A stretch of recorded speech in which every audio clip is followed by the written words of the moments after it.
Hello, everyone. I'm Kimberly Brooks. We have breaking news now. We're going straight to Paris. Days after the Notre Dame was engulfed in flames, the iconic bells are saved but silent. And right now, cathedrals across France are letting bells toll at 6:50 p.m. Paris time, the exact time the fire began. So let's take a listen right now.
There's something very beautiful about a sacred pause. This has quite the meditative quality to it. I want to go to Mikey K, who's in Paris, and just have you describe to us what it's like being there on the ground when all of these bells are ringing simultaneously. Yeah, hi Kimberly. It's just such a wonderful tribute. Literally bells ringing out from churches and cathedrals all over Paris, all over France, but not just this country, as far away as Chicago, with Cardinal Supish basically giving the order that all of the cathedrals and churches in the local areas and districts of Chicago were to ring out in support to mark the moment just 48 hours after a catastrophic fire destroyed this wonderful, beautiful structure behind me, to commemorate 48 hours since that fire began at 6:50 p.m. local time in Paris. Yeah, and have you talked to any people on the ground? Were you able to get anybody's reaction to just standing there and just honoring this cathedral? There have been, I walk past this cathedral every day. I've lived in Paris for 2 years, and the cathedral is always busy. There's no doubt about that. You walk past the courtyard, which is on the western side in front of those two iconic towers, and it doesn't matter what time of the day or night, there are always people there looking up, transfixed, people coming to pray, tourists coming in wonder to look at this magnificent structure. But in the last 48 hours, I do have to say, I've never seen volumes of traffic of people like it. Just behind me, this road has been absolutely populated with hundreds and hundreds of people in the last 48 hours. I've never seen it this busy, and I have no doubt for the next 48 hours, the next week, people will be coming in their thousands to pay their respects, to look, to take pictures, and just to sort of be around this wonderful iconic structure, because it does have soothing and healing properties. The amount of volumes you can see behind me, this is going to go on for some time, Kimberly. Yeah, it does have healing properties, because we were listening to it for quite some time, and even in listening to it, it was making me even feel more peaceful. They're just really beautiful to sit and listen to, and I'm sure even better in person. So, Mikey, I appreciate all of that. Do we have Terry Moran? Yeah, I want to go to Terry Moran in our DC bureau. Were you listening in on this? And I just want to get your feelings, just kind of experiencing this, even though we're watching it. Same as yours, Kimberly. What a beautiful, beautiful sound it is, and so ancient, such an ancient part of the European tradition of Christian churches, which rang out bells to announce the death of kings, the birth of kings, the end of World War II, the burial of de Gaulle. I thought of all those times that the cathedral bells of Notre Dame would have rung out over the city of Paris. And here now are the bells of cathedrals around the world, as Mikey K just pointed out, ringing in solidarity with the cathedral now so grievously wounded by that fire. And it is peaceful. It is in a time when the internal combustion engine and jet planes overhead and everybody's got their own earbuds and music in. Here's really the one loud noise made to the glory of God in the Western tradition. In Islam, you go to Middle Eastern cities and you hear the call to prayer, which has a similarly peaceful quality to it. Church bells do that in the West, and it is a moment to pause and just to feel solidarity with the Cathedral of Notre Dame. As I said so many times down through the centuries, her own bells ringing out to mark the great events of the centuries that she stood there. And it is something, because I've read too, places in Latvia, Chicago, my hometown. Prime Minister Theresa May said the church bells of England should sound out. And so here we are all around the world, really listening to this ancient sound for this ancient church.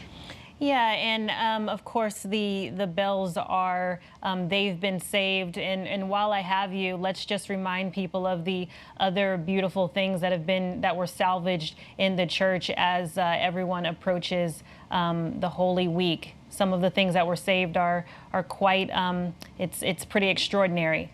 if you can talk about it. Yes, indeed. So a couple of things. First, by a very, very brave priest who works with the fire department and the emergency services. The same priest, I understand, who was part of the response team to the terrible attack at the Bataclan Theater that I covered a couple of years back. The most precious relic, and in the Middle Ages, churches had relics, parts of saints, parts of historic and very spiritually meaningful places in the Christian tradition. Notre Dame was graced with one of the most precious of all relics. By tradition, they have a piece of the crown of thorns pressed on the head of Jesus of Nazareth by his Roman torturers before his crucifixion. It is a profoundly moving relic for Christians, and one that was rescued from that church. Also rescued by that same priest were the consecrated hosts, the Holy Communion. In the belief of Roman Catholics, the real presence of God is there in those hosts, and so that was rescued as well. And I've noticed something in the pictures of the interior, something I was a little bit worried about. Right up near the altar of Notre Dame, under where the spire came down and the roof came down, is a very beautiful statue of the Virgin Mary holding the baby Jesus, and that dates from the 14th century, from around the time the cathedral was completed. It's off to the right there. You can just barely see it on one of those front pillars there. There she is. And that is the Virgin of Paris, it's called. She's not just the mother of Jesus, but also considered to be the mother, in some ways, of Paris herself. And almost miraculously, with all that debris raining down on that very spot where she is, she survived too. Yeah, it's pretty miraculous, and as we know, Easter is all about the rebirth. I want to go back to Mikey K, and just, everyone's taking this pause. Do you get the sense that people are feeling a sense of hope? It happened, and now people are looking forward. Do you feel like there's a mood of hope that's in the streets? Yeah, there is absolutely a feeling of hope on the streets here. I mean, I just want to reflect on as well this building behind me, this cathedral is iconic for many reasons. I mean, just to look at, it's pretty compelling. But as was alluded to before, it survived the French Revolution, it survived World War I, it survived World War II. It's such a prominent piece of history, not just in this city, the capital city of France, but also around the world, especially for those that are Catholics that come here and make pilgrimage and come here to pray. It really is a source of hope here. And all around, as I said earlier, there are thousands of people. There are more people here today than I've ever seen since living in Paris for the last 2 years. And people really do get a sense of comfort just by coming here.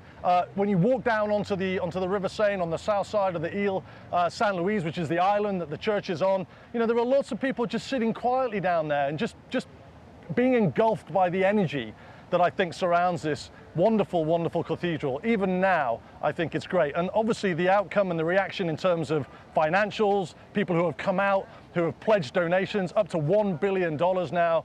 I think people really sense that, the turnaround is on the way. The healing process has started. Yes, there are still assessments that need to be made. Anything from 2 years all the way out to 15 years, anything from $1.5 billion to $2 billion.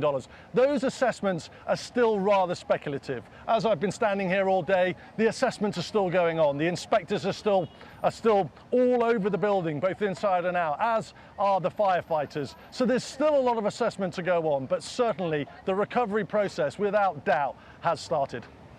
Yeah, so I just want to thank Mikey K for being there in Paris and giving us updates. Also want to thank Terry Moran. Beautiful moment to listen to those bells, whether you're religious or not. I think we all needed that.